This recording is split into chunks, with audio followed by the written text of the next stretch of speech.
কাল্লা লায়ুমবাদান্না feel হুতামা, অবশ্যই অবশ্যই তাকে চূর্ণ বিচূর্ণকারী হোতামা নামক জাহান্নামে নিক্ষেপ করা হবে।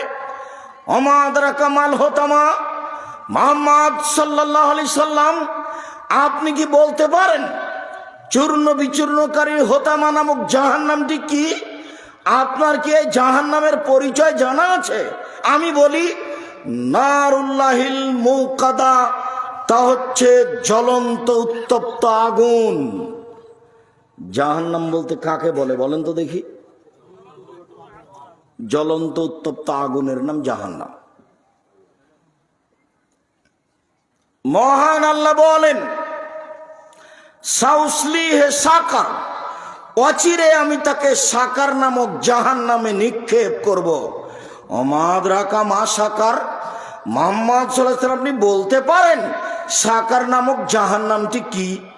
সাকার নামক জাহান্নামের পরিচয় আপনার জানা আছে?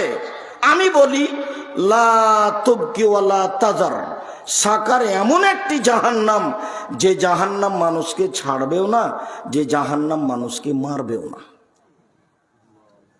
এই কথাটা আল্লাহ অন্য জায়গাতে বলছেন লা ইয়ামুতু ফিহা ওয়ালা ইয়াহইয়া, মানুষ জাহান্নামে মরবেও না, মানুষ জাহান্নামে বাঁচবেও না, তার নাম জাহান্নাম।